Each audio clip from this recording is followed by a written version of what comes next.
From now until the 14th, my code ESPRESSO gets you 30% off your entire order at gfuel.com. If you want to check out a new flavor, grab a restock, or just try it out, be sure to use code ESPRESSO for 30% off your order. Link in the description below. Wow.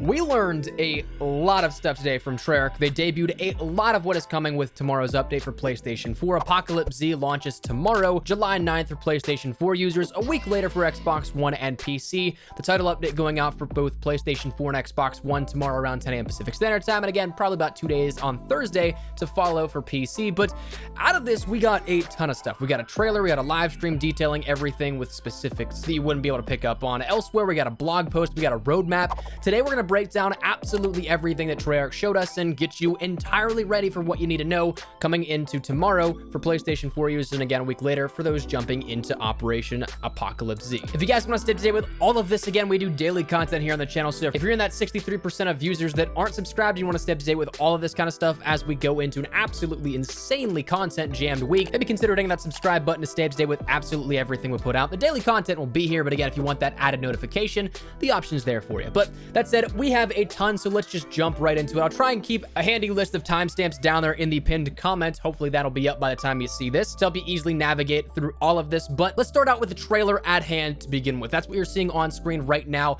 and have been since the beginning of this video. Normally I'd let it play out entirely, but just to save you guys the actual 3 minutes here of this and to keep everything as condensed as possible, figured let it play on while we're describing this and let you know about some stuff as they pop up here at this. But again, we did get a trailer that showcased Blackout, the new Black Ops past maps, and also the new zombies experience. The trailer starts out with some shots of the new foggy map within Blackout. We end up seeing how thickly dense that fog is. We end up seeing that there's some of that bloody water, and then we also end up seeing sequences of, say, zombies running through the cornfields, which is a hint at the new pandemic mode, which we'll talk about in a little bit here throughout this video. In this, we also see a bunch of new skins that we'll end up seeing coming throughout the game. We see a Sparrow cheerleader outfit. We see that there are multiple zombie skins that are added in here, probably one for each specialist if I were to guess, or at least close to every specialist. We end up seeing one for the zombies astronaut skin, a waitress zombie, a scoutmaster zombie, and a football player zombie. We end up seeing there's a Spectre hazmat suit. We end up seeing there's new characters in Blackout, that being Russman, Danny Trejo, and the front man from Avenged Sevenfold, M Shadows. We end up seeing throughout this trailer the M16, the full stop melee weapon, which is a stop sign,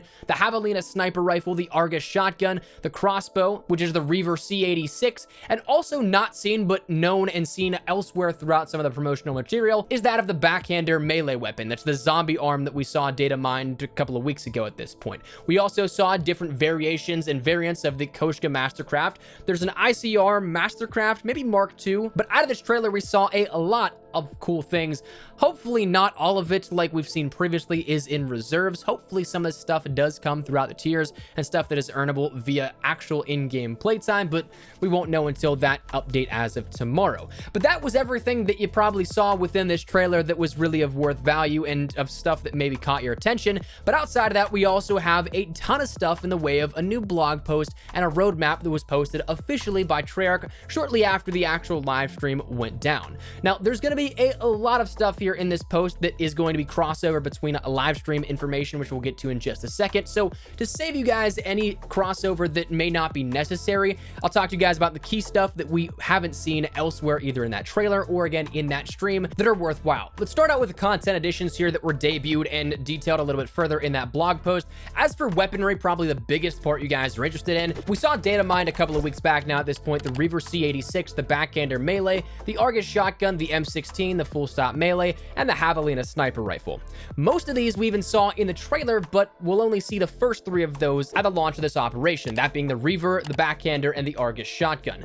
While it's not clearly defined as to where exactly we'll see these weapons, whether that be in tiers or the reserves, the Argus actually is said straight up to be in reserves. The other 2, though, are kind of up in the air. The other weapons of the full stop, the M16 and the Javelina sniper, I'm more than likely expecting to come in the second split of this operation, 35 days days after the launch. But that said, there are also new Blackout characters, again, as seen from the trailer, M. Shadows, Russman, and Danny Trejo. New Mastercrafts of the Koshka Wondergewehr 115 available at tier 20, and the Imaginator Damon 3XB, which is said to be in reserves. And it specifically mentions that now this and seemingly other Mastercrafts for DLC weapons will effectively add the Damon or whatever weapon you end up getting that for to the player's inventory if you don't have it already, so you can use it if you end up earning it in reserves, even if you didn't get that base weapon. Some weapon camos were detailed, such as the Durez, the Smokeout, and the Timeout camos. None of these, though, were specifically stated to be in reserve, shop, or tiers, though currently I'm expecting the worst, but I would definitely be happy if they were ideally in tiers, or I'd even take in the shop throughout the operation. Other specialist outfits were detailed. Again, previously mentioned, we saw the Prepper Spectre outfit, that being the hazmat suit. We saw the Cheerleader outfit for Outrider. We also then see the Waitress Zero outfit, the Fossil Firebreak, and the Ritual Prophet outfits being detailed, spread amongst the Contraband stream and also in reserves. Specifically mentioned to be in reserves were things like the Vendetta Mark II weapon, the Argus, the M. Shadows Blackout character, and other specialist outfits like the Kaleidoscope Battery outfit.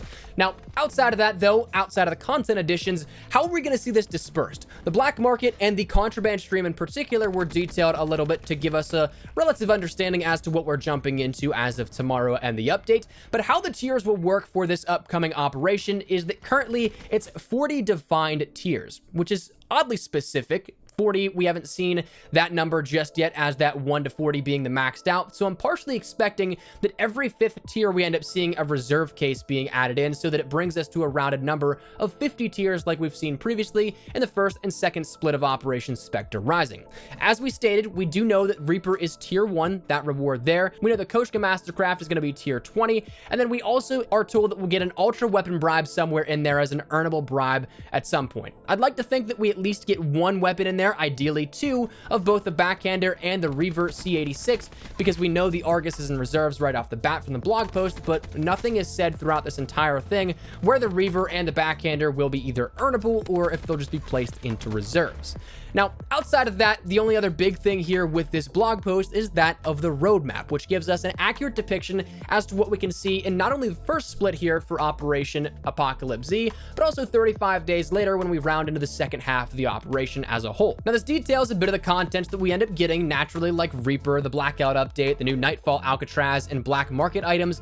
But curiously, actually, in that Black Market items section, we see a lot of those items are detailed as in tiers, but others are unknown. So is this something where we see a split of these? Some of these are in tiers, some are in reserves, or are all of these in tiers? Like we see how the Koshka and some of those uniforms are in the tiers. Does that confirm then that the Reaver and the Backhander are going to be in tiers as well? Fingers crossed, but I don't really know.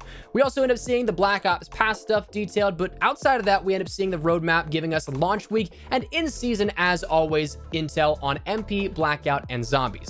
So for MP, the launch we end up getting is Reaper, Sticks and Stones as a party mode, which is something fantastic and a lot of fun. It was detailed, and we'll go a little further in depth here for how it works in Black Ops 4. Out of the stream details we'll get to in just a second, we also end up seeing the Reaver crossbow and the Argus shotgun are detailed for launch as well. Though again, it doesn't really give us any way to interpret how these weapons will be given, if in tiers or within reserves, because Reaper and Sticks and Stones are guaranteed for free. The Argus shotgun was detailed and guaranteed to be in reserves, so where does that leave the crossbow? Again, tiers or reserves? I'm hoping tiers, but I really don't know. As for the MP in-season content, we'll see Jungle Flooded, which is the next environmental changed map, being added to the catalog of maps like Arsenal Sandstorm, Hacienda Twilight, Firing Range Night, Seaside Sunset, and Contraband Hurricane. We also end up seeing the party game Mosh Pit being introduced, that being described in the stream as Stockpile, Gun Game, along with some other game modes. Infected will be coming back as its own standalone thing, not in that Mosh Pit.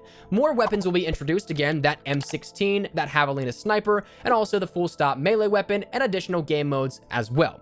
As for Blackout's launch, that's where we end up seeing the new map update with Fog, Alcatraz Horde mode, which is again that nighttime Alcatraz with a lot of other details, which we'll get to in just a second here once we jump into the stream stuff and talking about how that'll work out. New humiliations, which, let's be real, these are probably going to be in reserves. Nothing outside of this was said anywhere, so we don't know exactly, but I can totally see that being another item that's parted out to all hell and back so that it just pads the loot pool with even more items that are going to be harder to get. And then new weaponry will be found at launch as well. In season for Blackout, we end up seeing the pandemic or infected mode, the new motorcycle vehicle with a sidecar, new characters, and new wonder weapons being added in for the limited time modes of the fog map of Blackout. As for the Zombies launch, it's going to be a big part here within DLC 3 for Zombies. Alpha Omega Nuketown, however you want to refer to it as, is going to be launching as of tomorrow for PlayStation 4 users, and again a week later for Xbox One and PC. The new Blood Wolf Bite perk is going to be available. There are new epic elixirs, new weapons, and so on.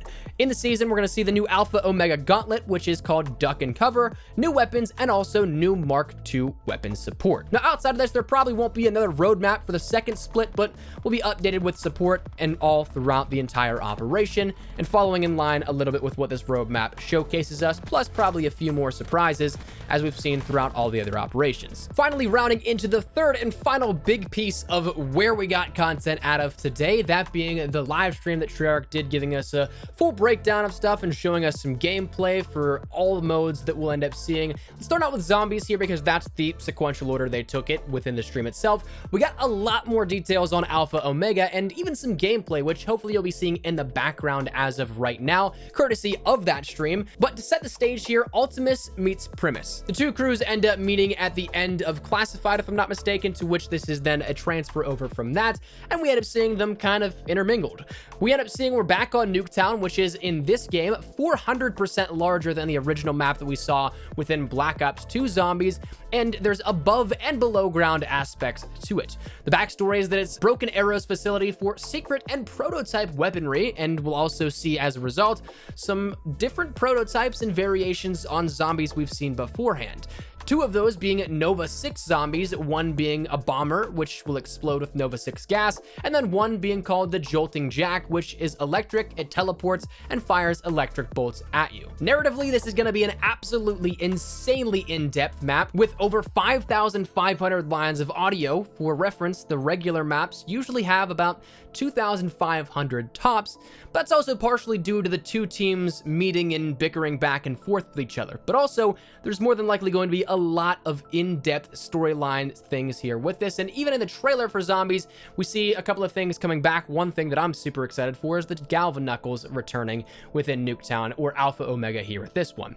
Outside of that, though, the MP side of things, we ended up seeing Miles Leslie and Tony Flame coming on board to talk about all things MP, to which we got a little bit of information about Reaper more in depth. He's obviously the new specialist available at Tier 1 in the Contraband stream. With this, his weapon is the Scythe, maybe not so much reminiscent of the Black Ops 3 variation because he doesn't have it implanted into his arm just yet, being that it's a prequel here for Black Ops 4, whereas the story sequentially would pick up with Black Ops 3 after Black Ops 4. But this one is a giant double-barreled 50 caliber machine gun. It's got a slow fire rate when hip firing and then a faster firing rate when ADSing. His equipment is called the Shroud, in which it blacks out the minimap area for enemies. No fog of war, nothing that showcases if somebody is shooting. It's just completely blacked out and shrouded, as it would be, in darkness. So definitely a cool little anti-information type of ability here at this, which is going to be cool to see how this one plays out. I'm also curious to see how this will react with other things. One big one that I saw, which was a very valid question, will you be able to see the dogs? Will you be able to see the sentry guns? Will you be able to see anything like that that isn't necessarily player-based?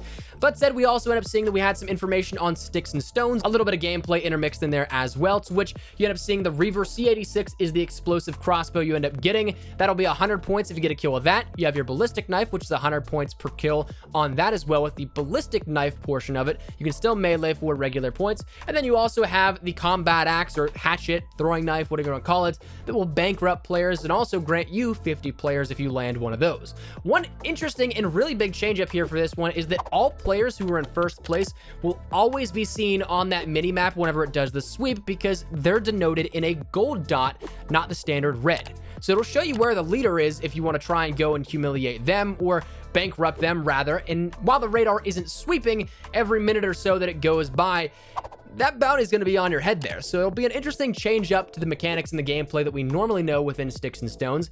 But outside of that, we also got some information on the Black Ops past maps. We ended up seeing that we have 2 zombies themed one and 1 classic, those being Der Schatten or The Shadow, the map called Remnant, and then Havana returning from Black Ops. Der Schatten is in the shadow of Der Eisendrache. Der Eisendrache actually is up on the hillside of that map in the skybox. We play in the town where the fallen robot was whenever that map actually was the present map here with that. So they connect here together, which one thing that I will say that I'm a little upset about, being the nerd that I am, the coordinates that we got for that teaser, that doesn't make sense, man. Werfen and Eisenstadt, Austria are 2 different ends of the country, so you just kind of push those together there, Treyarch. But anyways, that super fine nitpicking thing out of the way, the map actually looks really cool. We got a quick little walkthrough of everything that we'll end up seeing. There's an interactable piece here at that where you can end up activating a zombie hand to crush the one lane. It's not something that is going to crush the full thing, but it is something you need to watch out for. There's a lot of different choke points, a lot of different overlooks, and other things that will definitely play into an interesting meta here with this. But overall, the map looks fun, and I'm excited to jump into it. The map of Remnant is one that I am super excited for, if I'm honest with you. It is probably the biggest map we've seen so far in DLC maps from what I saw with that fly-through. We didn't have an actual scale given to us or anything confirmed for it, but you end up seeing all sorts of different locations. Moon with Diner and Transit, the Chaos Story Pack-a-Punch and Voyage of Despair sections. You end up having the outside being marshlands. This seemingly takes place in Louisiana for a little backstory. You have the Verrucht and Asylum area, you have the lobby, and there's even so much as 7 hardpoint rotations here on this. So you can tell it's a big map. So I'm curious to see how this plays out 5v5. If it is that big, I'm wondering if it's going to be slow, and with so many choke points and overlooks again with this one, I'm hoping it doesn't turn into a camper's paradise, but instead does flow rather well, but we'll have to see. And the final Black Ops Pass map we end up getting, or seemingly get with this here, is Havana, which is the reimagination of the Black Ops map Havana, and I really shouldn't say reimagination because it is very similar, but cinematically it looks beautiful. We also ended up getting some confirmation of returning party modes of Infected, gun game, with a ballistic knife as the final weapon this time around rather than just the standard knife, stockpile, and among others. As for Blackout, Matt Schrantz came for the discussion here with this, in which we got some information about not only the regular Blackout map and some things coming to that, but also Alcatraz as well. First things first, they ended up mentioning, of course, we had those new outfits, Russman, Danny Trejo, Avenged Sevenfold's M Shadows, and all things alike with that we've discussed already, but outside of that, we end up seeing a little bit about the new fog map, which has very low visibility.